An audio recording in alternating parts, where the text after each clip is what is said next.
நம்முடைய வாழ்க்கையில எந்தவித பிரச்சனையாக இருந்தாலும் சரி செய்ய முன்னோர்கள் வழிபாடு ரொம்பவே பயனுள்ளதாக இருக்குன்னு சொல்லுவாங்க.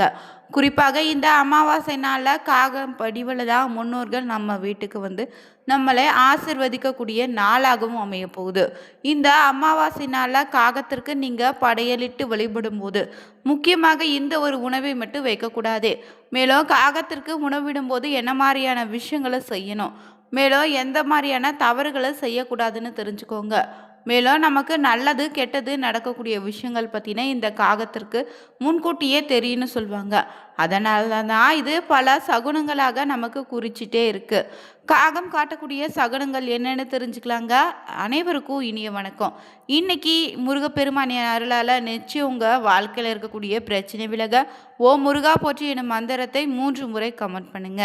மேலும் நீங்கள் புதியவராக இருந்தீங்கன்னா மறக்காம சேனலை சப்ஸ்கிரைப் பண்ணிட்டே கூடவே இருக்க பெல் பட்டனை கிளிக் பண்ணிக்கோங்க. தனிப்பட்ட முறையில் உங்கள் ஜாதக ரீதியாக இந்த நேரத்தில் பார்த்தீங்கன்னா பித்ரு தோஷம், நவகிரக தோஷம்னு எந்த மாதிரியான தோஷங்கள் இருந்தாலும் தோஷத்தை நீக்குவதற்கு சரியான ஒரு பரிகாரமாக வீடியோவில் டிஸ்கிரிப்ஷன் கீழே ஒரு ஜோதிடர் நம்பர் கொடுத்துருக்கோம். அவரிடம் நீங்கள் கேட்டு சிறந்த ஒரு பரிகாரத்தை பெற்றுக்கலாங்க. வாங்க நண்பர்களே, வீடியோக்குள்ளே போகலாம். காகம் பார்த்தீங்கன்னா சனீஸ்வரருக்குரிய வாகனமாக இருக்குங்க. இது எல்லோருக்கும் தெரிஞ்ச விஷயந்தான். பிதுர்னு சொல்லக்கூடிய முன்னோர் வழிபாட்டிலும் இந்த காகத்திற்கு ரொம்ப முக்கியத்துவம் இருக்குது. காகம் தாங்க யமலோகத்தின் வாசலை இருக்குதுன்னு யமனின் தூதுவன்னு நம்ம சொல்கிறோம். காகத்திற்கு சாதம் வச்சாலே யமலோகத்தில் வாழக்கூடிய நம்முடைய முன்னோர்களும் அமைதி பெற்று நமக்கு நிச்சயம் ஆசையளிப்பாங்க. அது மட்டும் இல்லை, தாம் பெற்ற இன்பம் பெருக இவ்வையகம்னு பிற காக்கைகளையும் கரைத்து அழைத்து பின்னரே காகம் உணவு உண்ணும். அப்படி உயர்ந்த ஒரு ஜீவராசி தாங்க காகம். குறிப்பாக இந்த அமாவாசை வழிபாட்டில் காகத்திற்கு ஒரு முக்கியத்துவம் கொடுத்துட்டு வரோம். அந்த வகையில் இந்த காகத்திற்கு நாம் சாதம் வைத்து சாப்பிட்ட பின்னர் தான் உணவருதக்கூடிய பழக்கம் இந்த அமாவாசையில் நமக்கு இருக்குது. அமாவாசைனால சனீஸ்வர பகவானின் வாகனமாக இருக்கக்கூடிய இந்த காகத்துக்கு யமலோகத்தின் வாசலில் இருப்பதாகவும் யமனின் தூதுவனாகவும் சொல்வதால் காகத்திற்கு சாதம் வச்சாலே யமலோகத்தில் வாழக்கூடிய நம்முடைய முன்னோர்கள் ரொம்ப அமைதியாவாங்க, நமக்கான ஆசை நிச்சு கொடுப்பாங்க. காகம் சாதத்தை எடுக்கலைன்னா முன்னோர்கள் பார்த்திங்கன்னா ஏதோ மனக்குறையோடு இருப்பதாக நம்ம எடுத்துக்கலாங்க. மேலும் இந்த காகத்தின் பார்த்திங்கன்னா அமாவாசையில் முன்னோர்களுக்கு திதி கொடுக்கும்போது சாதம் வைப்பது ஏன்னு தெரிஞ்சுக்கணுங்க. இந்த முன்னோர்கள் பார்த்திங்கன்னா இறந்த தேதி ஆடி அமாவாசை, தை அமாவாசை, மகாலய அமாவாசை போன்ற விரத நாட்களில் நம்ம திதி கொடுத்து காகத்துக்கு முக்கியத்துவம் கொடுத்துட்டு வரோம். அந்த வகையில் இந்த வைகாசி அமாவாசை நாளில் பார்த்திங்கன்னா காகைகளுக்கு உணவிடுவதன் மூலம் பித்ருக்களின் ஆசை கிடைக்கும். மேலும் இந்த நாளில் பார்த்தீங்கன்னா மறைந்த முன்னோர்கள் காக்கை வடிவில் தான் நிச்சயம் நம்முடைய வீடு தேடி போகிறாங்க. அதனால் இந்த நாளில் பார்த்தீங்கன்னா காகத்திற்கு உணவு படைப்பது ரொம்ப முக்கியமான ஒரு விஷயமாக இருக்க போகுது. இந்த காகம் பார்த்திங்கன்னா யமதர்மர் ராஜா காக்கை வடிவம் எடுத்து மனிதர்கள் வாழக்கூடிய இடத்துல வந்து அவங்களுடைய நிலையை அறிவாரா. அதனால தான் காக்கைக்கு உணவு அளிப்பதில் யமனும் மகிழ்வார்னு சொல்லுவாங்க. மேலும் யமனும் சனியும் சகோதரர்கள்ங்க. அதனால் காக்கைக்கு உணவிட்டாலே இருவரையும் ஒரே சமயத்தில் நம்ம திருப்தி அடைய செய்யலாம். இந்த அமாவாசை தினத்தன்று காக்கைக்கு நீங்கள் வழிபடுவதால் சனி பகவானை திருப்தி அடை செய்ய முடியும். காக்கை சனி பகவானின் வாகனமாக இருப்பதால் உணவு அளிப்பது சனி பகவானுக்கு மகிழ்ச்சியை தரும். மேலும் இந்த நாளை பார்த்திங்கன்னா நம்முடைய முன்னோர்கள் அமைதியடைந்து நமக்கு ஆசி வழங்குவதோடு சனீஸ்வர பகவானால் ஏற்படக்கூடிய பாதிப்புகளும் நிச்சயம் குறைய ஆரம்பிக்கும். முன்னோர்களுக்கு இறந்த தேதி ஆடி அமாவாசை, தை அமாவாசை, மகாலய அமாவாசைன்னு 3 நாட்களில் காகத்துக்கு ரொம்ப முக்கியத்துவம் கொடுப்போம். இந்த நாளில் காகத்திற்கு சாதம் வச்சு அது சாப்பிட்ட பின்னர் தான் வீட்டில் இருக்கக்கூடியவங்க சாப்பிடுவீங்க.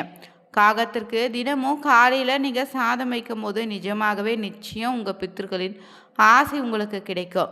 அது மட்டும் இல்லையே, இந்த ஒரு வழிபாட்டால் செய்வினை கோளாறுகள் உங்கள் வீட்டு பக்கமே எட்டி பார்க்காதுங்க. தீராத கடனோ தொல்லைகள் தீர வரும்.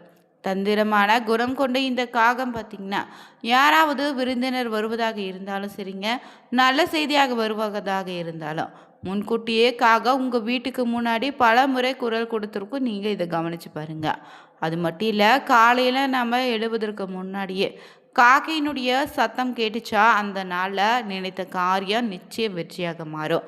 அது மட்டும் இல்லை, நமக்கு அருகில் இல்லைன்னா வீட்டு வாசலை நோக்கி கத்துவது கரைவது போல நீங்கள் பார்த்தீங்கன்னா சிறப்பான ஒரு பலன் உண்டு. நிச்சயம் உங்கள் வீடு தேடி காகம் கரைந்துக்கிட்டே வந்துச்சுன்னா உடனே உணவிடுங்க. அது மட்டும் இல்லைங்க, பார்த்தீங்கன்னா காகம் வெளிப்படுத்தக்கூடிய சில அறிகுறிகளாக பார்த்தீங்கன்னா நமக்கு முன்கூட்டியே சில செயலை உணர்த்தும்.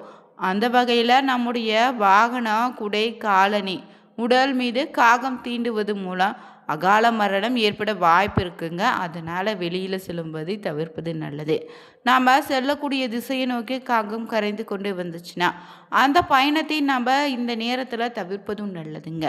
அதே போல் காகம் தென்கிழக்கு திசை நோக்கி கரைவதை பார்த்தீங்கன்னா தங்க லாபம் கிடைக்கும். தென்மேற்கு திசை நோக்கி கரைந்துச்சுன்னா தயிர், எண்ணெய், உணவு வகைகளில் லாபம் உண்டு. மேற்கு திசை நோக்கி கரைவது நெல், முத்து, பவளம் மூலம் அதிக லாபம் கிடைக்குங்க. அது மட்டும் இல்லைங்க, வடக்கு திசை நோக்கி கரைவதை கண்டிங்கன்னா ஆடைகள், வாகனங்கள் வந்து சேரும்.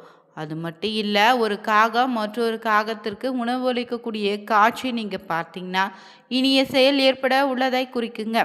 காகா உங்கள் எதிரே வலப்பக்கம் இருந்து இடப்பக்கம் செல்வதை போல பார்த்தீங்கன்னா தனலாபம் உண்டாகும்.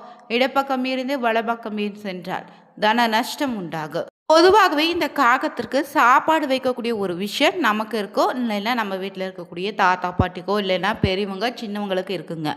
சிலரெல்லாம் பார்த்துருப்பீங்க, காக்கைக்கு உணவு வைக்காமல் சாப்பிடக்கூட மாட்டாங்க. சிலரோ குறிப்பிட்ட தினங்களை மட்டும் வைப்பீங்க. அப்படி நீங்கள் வைக்கக்கூடிய சாதத்தை காக்கை சாப்பிடாம போயிட்டுச்சுன்னா அதற்கு என்ன அர்த்தம்னு தெரிஞ்சுக்கலாங்க. தொடர்ந்து அந்த வகையில் இது பார்த்திங்கன்னா காகத்திற்கு சாப்பாடு வைக்கக்கூடிய பழக்கம் நம்முடைய வீட்டில் இருக்கக்கூடியவங்களுக்கு இருக்குன்னு சொன்னோம். காக்கைக்கு சில சனிக்கிழமை தோறும் கட்டாயம் சாப்பாடு வச்சுட்டு சாப்பிடுவீங்க. சிலர் தினமும் வைப்பீங்க. சிலருக்கு சாதாரணமாக காக்கைக்கு சாப்பாடு வச்சுட்டு சாப்பிடக்கூடிய பழக்கம் கூட இருக்கும். சிலர் பரிகாரத்திற்காகவோ முன்னோர் வழிபாட்டுக்குன்னு கூட வைப்பீங்க. பொதுவாகவே நீங்கள் காகத்திற்கு சாதம் வைத்தவுடன் காக்கான்னு கூப்பிட்டாலே கூட்டத்தோடு சாப்பிட ஆரம்பிக்கும். சில சமயம் முன்னோர்கள்னு சொல்லக்கூடிய இந்த காக்கா நீங்கள் தினசரி வீட்டுக்கு உணவுக்காக காத்திருக்கக்கூடிய காகமும் நீங்கள் பார்த்துருப்பீங்க. ஆனால் இதுவே சில சமயத்தில் சாப்பாடு வச்சுட்டு எவ்வளவுதான் நீங்கள் சத்தமாக கத்தி கூப்பிட்டாலும் காகம் வராது. அது சில சமயங்களில் வந்தாலும் காகம் வழக்கம் போல் சாப்பாட்டை சாப்பிடாம நிற்கும், இல்லைன்னா திரும்ப போயிடும். இப்படி நீங்கள் உணவாக வைக்கக்கூடிய பார்த்தீங்கன்னா காகம் நீங்கள் வைக்கக்கூடிய உணவை எடுத்துக்கலைன்னா இது உங்களுடைய பித்ருக்கள் பார்த்திங்கன்னா உங்கள் மீது கோபத்தில் இருப்பதாக தான் அர்த்தங்க. சாதாரணமாகவே சாப்பாடு வைக்கக்கூடிய ஒரு பழக்கம் இருந்தால் காகம் சாப்பிடாம போனால் பெரிதாக எடுத்துக்க மாட்டாங்க. அதற்கு பிடிக்கலைன்னு அப்படியே கடந்து போயிடுவாங்க. இதுவே பரிகாரத்திற்காகவோ இது இல்லை, பித்ருக்களை நினச்சி நீங்கள் முன்னோர்களுக்காக உணவு வச்சிங்கன்னா அது சாப்பிடாமல் போயிட்டா ஒரு நிமிடம் உங்களுக்கு மனம் பார்த்திங்கன்னா பெரும் குழப்பத்துக்குள்ளாகிடும். இல்லைன்னா ஏன் சாப்பிடாமல் போயிடுச்சுன்னு ரொம்ப பயப்படுவீங்க, வருத்தமும் படுவீங்க. பித்ருக்களாக நீங்கள் நினைக்கக்கூடிய காகம் நீங்கள் வைக்கக்கூடிய உணவை எடுக்காமல் போயிடுச்சுன்னா உங்களுடைய முன்னோர்கள் உங்கள் மீது அதிக கோபத்தில் இருக்கிறாங்கன்னு அர்த்தங்க.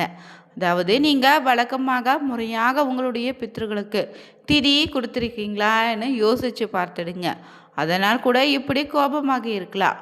அது மட்டும் இல்லை, உங்கள் வீட்டில் இறந்து போன முன்னோர்கள் சொல்லக்கூடிய பித்ருக்களுக்கு நீங்கள் திதி கொடுப்பது ரொம்ப முக்கியம். சிலருக்கு முன்னோர்களுடைய இறந்த தேதி தெரியாமல் இருப்பதால் கூட திதி கொடுக்காமல இருந்திருப்பீங்க. இறந்த தேதி மறந்து போனால் கூட பரவாயில்ல. புரட்டாசி, தை, ஆடி அமாவாசைன்னு 3 அமாவாசை நாட்களாக பித்ருக்களை நினச்சி நீங்கள் வழிபட்டு அவங்களுக்காக கொடுக்க வேண்டிய திதியை கொடுத்துடுங்க. அப்படி நீங்கள் திதி கொடுக்க தவறினால் கூட நீங்கள் வைக்கக்கூடிய உணவை எடுக்காது. நீங்கள் நிறைய பேருக்கு அவர்களுடைய குலதெய்வம் தெரியாமல் கூட இருக்கும்.